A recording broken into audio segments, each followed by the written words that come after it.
Live, local. This is Fox 12 Now. Hello everyone, this is Fox 12 Now. I'm Greg Nibbler. Thanks for joining us. We are live streaming here from the Fox 12 Oregon newsroom, which is something we do every day starting around 1 o'clock and going throughout the afternoon, covering a wide range of topics. Today, we are talking about lamprey. Now, I'm sure a lot of people are familiar with lamprey. I will show you, though, just to make sure you're properly prepared. There is a lamprey. So this is a very important species here in the Northwest, and not only just for the environmental reasons and ecological reasons, but also because of the a lot of cultural reasons as well. And there is a new thing going on right now at the Oregon Zoo where they are going to be, they're actually going to be bringing some from specifically Willamette Falls, that area, into the zoo for human care. But you know what?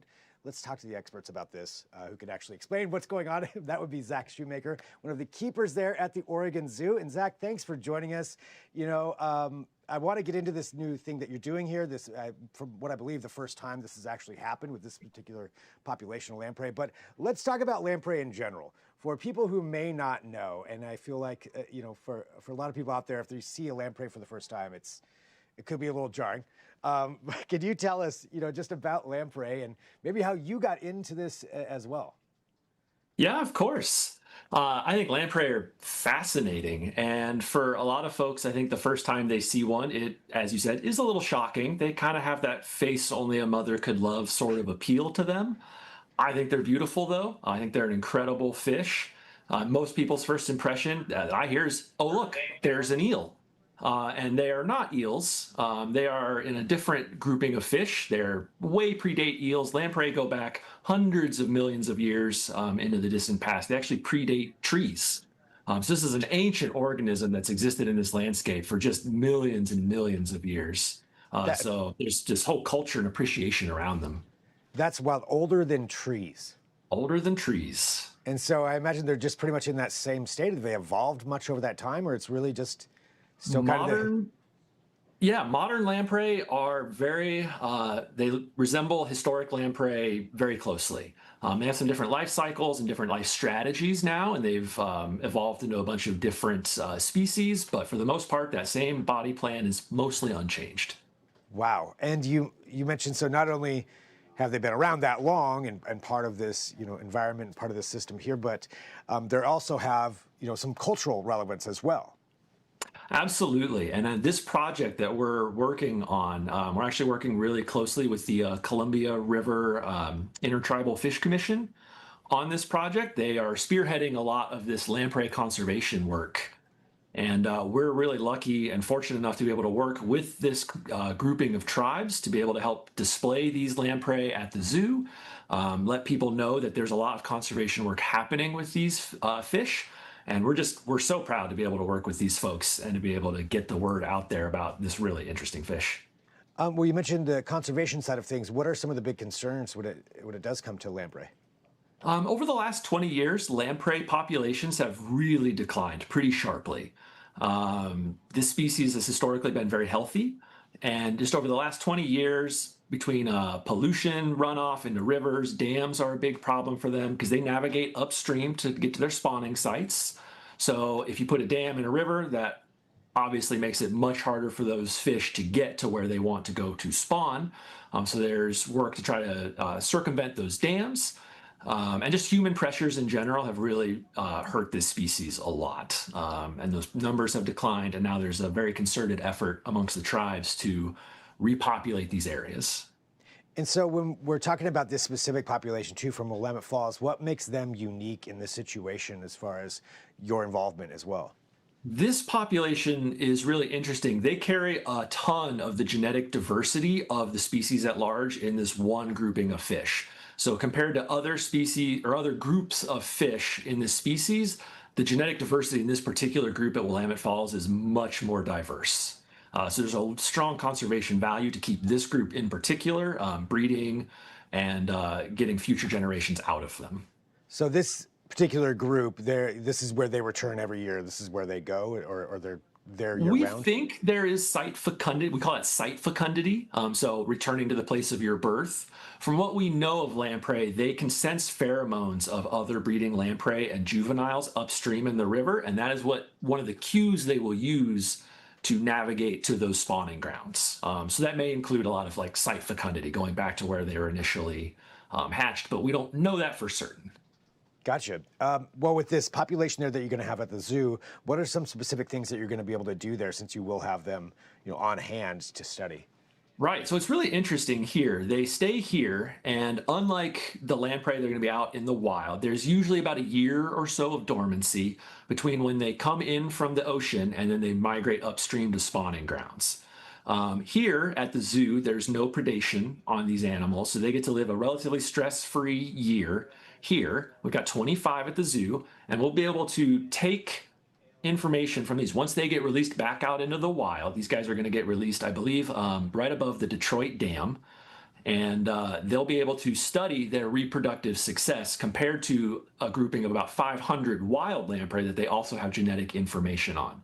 So we have done genetic testing on these fish. All these fish are going to have unique genetic barcodes, and then they'll be able to monitor through something called environmental DNA out in the river the reproductive success or the fecundity of these animals in future generations, just by sampling water and checking for essentially ambient DNA in the water. It's really, really cool. Wow, that's incredible. So you sample the DNA of each one of these of these lamprey, and then just a water sample, you can tell if they've been there, how successful they've been, all of that information. Typically filtered through some special membranes and things to catch this sort of eDNA, as we call it. But yeah, so each of these guys has that unique genetic tag, so we'll be able to compare whether staying at the zoo for a year versus being out in the wild for a year has any impacts on that reproductive success. That's amazing. It's incredible. Yeah, I feel like that's a whole subject right there, just finding out how you do that. But well, that's for something else. But for this, having them there and being able to go through that and being able to study this and find out all of this information, what's it like for you as a researcher, as a keeper, who is somebody who is interested in this, to be able to have this opportunity? Right. Oh, it's profound. I mean, we recognize the impacts and the cultural impacts that these fish have on the tribes and the tribe members and how important it is for them. So for me, just day to day, being able to take care of these animals, provide care for them, really work closely with them. Yeah, you can see them there. That looks like right after they probably got added into this enclosure. They're being really busy, but it's just really remarkable to be able to be part of this program. Our care on our end is actually relatively minimal compared to a lot of the other fish we work with. Lamprey, when they're in this almost like a diapause, they don't eat. So we don't have to worry about feeding them. They literally will sit here all year and just kind of hang out until they start sexually maturing. And you can see that through some like fin development and things. And then these are groups of fish next year, usually in about late May or June, will go back out into the wild for release, where they will then spawn out in the wild. So they don't it's just, while they're they don't, not at all. Wow, crazy. And even that's the same for the wild equivalents as well. Those wild their counterparts also do not eat in the wild for this return journey back upriver. Now I see why you're so interested in it. I mean, what a strange fish, or at least to me anyway, that seems strange. When they are feeding, actually, just to ask that from a biological standpoint, like what do they normally eat? Yeah, so these are Pacific lamprey, or what's considered parasitic lamprey. So I guess the full life cycle here we could talk about a little bit. These guys start out in fresh water, and they start out something called an amosete. And they can be an amosete, which is just a little tiny baby lamprey, essentially, for 3 to 7 years. They're living in fine sand beds, and they're filter feeding algae, diatoms, things like that out of the river.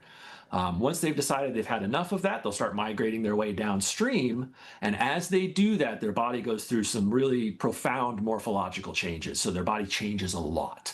They start developing that big circular tooth and mouth organ. They don't have any jaws, but you can see those teeth on there. And that's what they use once they get into the ocean to latch onto another fish. Yeah, and you can see those 3 top teeth. That's where this lamprey actually gets its Latin name, tridentatus. It's got those 3 little teeth right there. And that helps them stick onto other fish or marine animals, where they actually will just then parasitize that animal. So they will use that animal as a host organism. They will suck out its blood, its bodily fluids, and that's where they get their nutrients. Interestingly, Pacific lamprey are almost never fatal to their host animal, which is different compared to some other lamprey, like in the Great Lakes. You may have 5 or 6 Great Lakes lamprey all latched onto one fish. Oftentimes that fish will die. Pacific lamprey, they're a little more caring of their host. There's usually only one lamprey per host. And then once they've had their fill, essentially, they will detach and swim around. But these fish can make it all out to like 60 miles in the ocean on their host organism, and they have this really wide distribution all the way over into Japan. But they'll sit out there for 3 to 5 years, usually feeding off host organisms before they start migrating back upstream. Wow, so they can go all the way to Japan before they come back here to the Yeah. And they can, Columbia some of Willamette. those spawning grounds could be in the Japanese rivers, but they're all over coastal regions, all along the Pacific Rim, essentially. Wild. Well, for people who are going to be going down to the Oregon Zoo, will they get a chance to see these lamprey, or are they more back in there for you guys to study? No, these lamprey are on display. We would love folks to come down, check out the lamprey, check out all the displays and the information that's there. There's a lot of information on the tribal work that goes along with these animals. We'd love for people to stop by, ask us questions. If you see me or any of my teammates out there, we love to talk lamprey. Nice. Well, Zach, thank you so much for having time to talk to us today. I really appreciate it. This has been very informative of what's going on, and now I'm excited to see what happens with this study. Now that I know what goes into that, I mean, that's crazy. Just a sample from the river, and you can tell all of that information. That's mind-boggling. Well, thanks for having me. Yeah, thanks a lot. And for everybody watching too, you know, this is Fox 12 Now. We are live here, but we're going to take a break. We've got plenty more coming up here throughout the afternoon and lots of wide-ranging topics. Feel free to send me an email, fox12now@kptv.com. If you have an idea for a subject you'd like to see on here or a conversation that you want to hear, feel free to shoot me an email. We can see if we can make that happen. But that's it for right now. I'll talk to you soon. I'm Greg Nibbler. This is Fox 12 Now.